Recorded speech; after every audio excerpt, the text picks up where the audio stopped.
Hello and welcome to our Fireside chat, Implementing PayTV in the Era of the Cloud, a case study. So we're going to discuss today the ins and outs of implementing a full-service IP over-the-top IPTV platform with managed, unmanaged, and mobile devices across multiple territories. So a real complex thing. So right scaling is key. My name is Andy Waltenspiel and I'm your host today. So we'll have today with me, there's Patrick Ferguson, Head of User Experience Tech Sales at TIVO. Hello, Patrick. Hello, thank you for having me. Great to be here with you.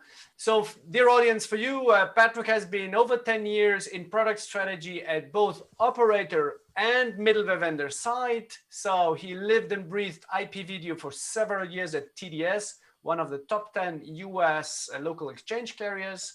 1 to 2 million subs, 30 states, 900 communities. Here's a complex beast.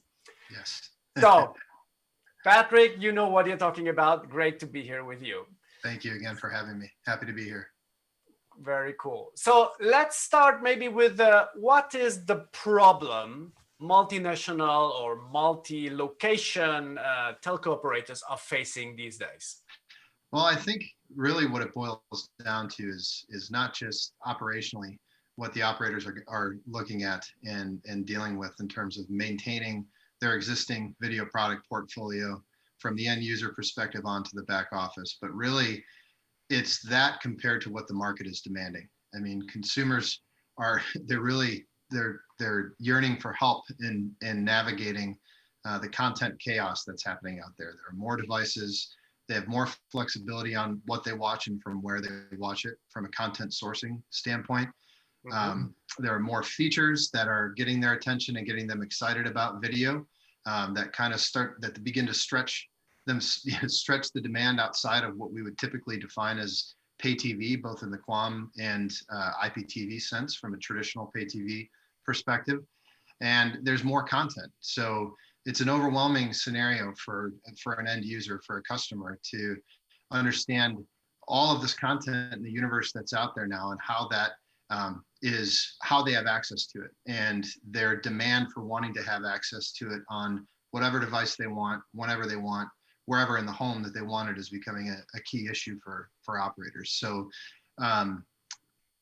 it's at the same time though, you have these operators that are the vast majority of pay TV executives believe that they have to innovate strongly over the next 5 years in order to adapt to that. And there's a major OTT disruption happening for pay TV companies.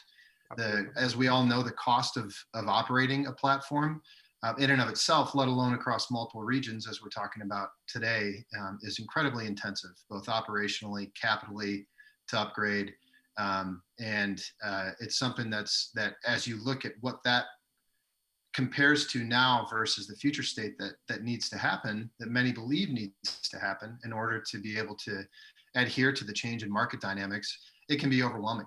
So there's, of course, the big buzzword of the super aggregator. Everyone is trying to do that. You have your own services, you have live, but you can't live without YouTube, Netflix, Amazon, Disney. Well, difficult to integrate all of them. Let's leave aside that I need content rights and make deals with them. But what does it need to be a super aggregator? What are the key building blocks you need to put together? Well, there's an endless array of sources that these customers have to choose from. And what we're seeing across multiple regions of the world is that, quite honestly, the customers are showing signs of content fatigue. Even though they want access to all of that content, what they really want, the vast majority when polled, really want is a single source for all of that to come in. So how do you advance your platform and look at ways to not necessarily or no longer even treat OTT as a competitive threat, but embrace what that could mean in terms of the value that you provide as a pay TV operator into the experience by, as you had stated, Andy, super aggregation of that content into an experience, showing that even if inevitably these customers are going to want to watch OTT content, but if you provide them that avenue, that access within your own user experience, then you're setting yourself apart from the rest of the competition. There's no question about it. Now let's look at the building blocks. What are the things I need to put together to make it an engaging user experience? What do I need? For as fragmented as the universe of content is right now, we do know that customers prefer to have a single source for all that content, or would prefer to have it, even if they don't know that they would at this point, just because of how complex the discovery process can be. But that leads me into the next piece, is that robust discovery engine, personalized content discovery that brings in search and recommendations that make the user feel as though it's personalized for them. The experience is personalized for them. When they turn on whatever device that it is, no matter what time of day it is, having a high confidence rate that when they turn that on, there's going to be content displayed in the main UI UX of the video platform that shows them what it is they're going to want to watch across multiple different categories, depending on how they viewed on the platform in the past. That's a very big piece. And I know that for operators, the key factors, as we've mentioned before as well, is related to the cost of the platform and how that spreads across the entire portfolio of products, not just with video, but across higher margin broadband, mobile, and voice products. Being able to advance into the IPTV world allows for operators to reclaim valuable broadcast spectrum that they have that can clog up a QAM or DOCSIS-based video network. That's really a key piece for the cable companies that are out there right now. And it's with that, then you leverage your investment that you put into your broadband infrastructure into IP or over-the-top based video that allows for you to be more flexible and allows for you to increase speeds for those DOCSIS-based customers. Those are really important pieces as you look at what your current product is bringing from a value perspective. Again, not just from the end user, but operationally, expense-wise, what that all looks like in a current state versus what it really needs to look like to have video continue to be a sustainable product offering and to continue to be a key contributor to overall customer lifetime value. Okay. So I saw a nice white paper from you that was talking about six signposts of things you need to think about when you want to go down this route. Yes. Yeah. And this is something that, I think a very important analysis, and believe it's a very important analysis for operators to take a very strong look in the mirror and determine, from 6 really crucial points in their business. What does overall customer lifetime value look like with your current product portfolio? How does video contribute to the customer bundle, the elongated nature of the customer bundle, expected lifetime of that customer, but then also from a net profit perspective, what does your current customer acquisition scenario look like versus what it would look like in a cloud-based model where those customer acquisition costs are greatly reduced? It really can swing an entire business case from looking to invest into a current platform versus looking to what can feel like a daunting task of investing into cloud-based. But really, when you look at a business case over a stretch of time, because a lot having to do with the customer acquisition cost scenario, those business cases are much more fruitful in the cloud-based world. And also another key piece, so the first one being customer lifetime value and what it looks like now versus what it would look like in an investment type scenario. Second one are content costs. I mean, there's no secret that operators around the globe struggle with the rise in content costs, and yet they need to have that content sourced and or aggregated into their experience because it's what people are demanding. I mean, we said still the vast majority of customers out there are PayTV subscribers. And even though there's a ton of interest in the new technology and the new devices and the new over-the-top world, they really do still want, the majority of them want to have that PayTV experience. So that content is valuable still, but for an operator, it's problematic. So what does your current state of content and your portfolio look like versus maybe a different model in the cloud-based world? When you're looking at an OTT skinny down type model, how does that positively or negatively impact your content cost scenario? And then all of that contributing to video gross margin in and of itself, right? We talked about customer lifetime value, which is everything all in for the total bundle, but for video, that gross margin is eroding for a lot of operators based on content costs alone. And how do you reposition yourself, or how do you look at yourself, I should say, in your current state model versus future going forward? I think, so the first 3 being customer lifetime value, content costs, gross margin. Fourth is video adoption behavior and customer metrics. a lot of what we've talked about so far here today, Andy, is what the market is demanding and how that's changing what consumers want to see and from which devices they want to consume the video from. Understanding if you're competitive and will remain competitive in your current scenario, or what it will cost to get you to be competitive versus an investment type scenario, and how those levers play in justification models for you to be able to look at a higher investment, or long-term investment, I should say, into a cloud-based platform.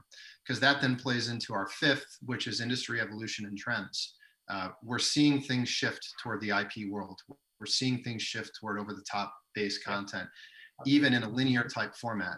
And what we would consider traditional pay TV is now being broadened as a definition to be encompassing of over the top, and allowing operators to begin looking at app-based delivery of their linear and video on demand content. So how do you look now in being able to combat and stay at parity, or be a leader in those trends now versus in a cloud-based model? And the sixth is just that. So then all of those things put together, what does your platform evolution strategy look like? How cost intensive is it for you to continue to maintain and or further your existing video platform, both from an end user perspective, in the experience, the features, the equipment, and then all the way through to your network and how that supports it? As we had talked about the DOCSIS versus IP world.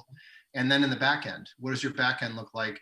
How many components are in there that you're managing, and how intensive is that for you operationally in your current world versus having more of an aggregated experience moving forward, and relieving yourself of some of those burdens operationally?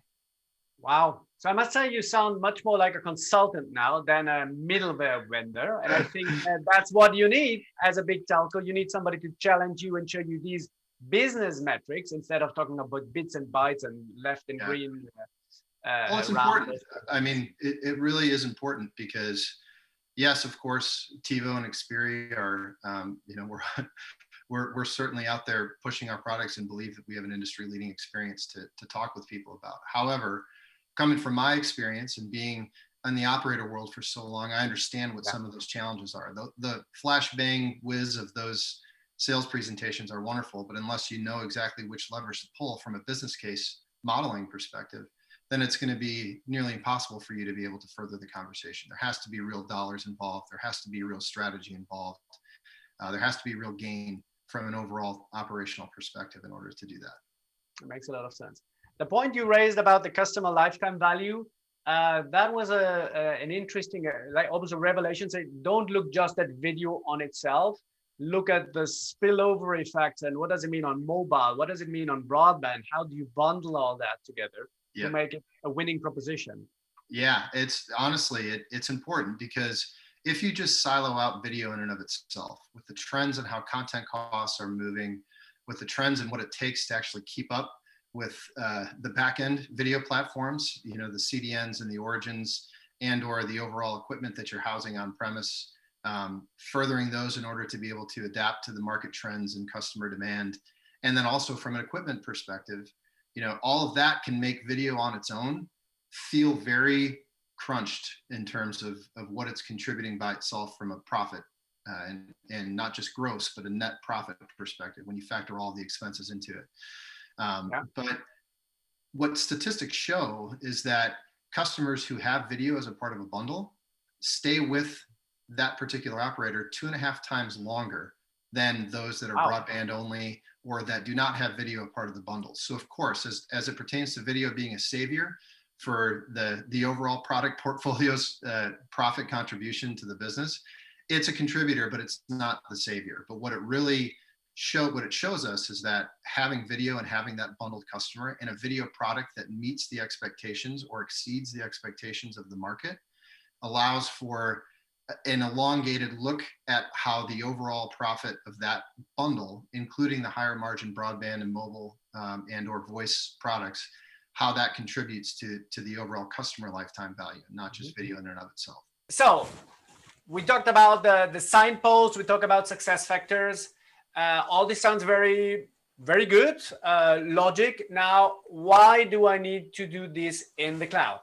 The downside of investing into your existing portfolio is that the platform upgrade costs, including servers, CDN, CPE, multi-screen viewing to be able to branch out into multiple rooms and devices in the home, all of that will have a fiscally unhealthy cadence to keep up with industry trends. It is what it is. Unless you're on a cloud-based platform that is introducing a cadence of software releases and with that major feature releases over the course of time, and you're responsible for that, then inevitably it's going to be the modeling doesn't work to where that's sustainable long term, particularly again with what the industry is demanding and the customers are demanding from a viewing option and behavioral perspective.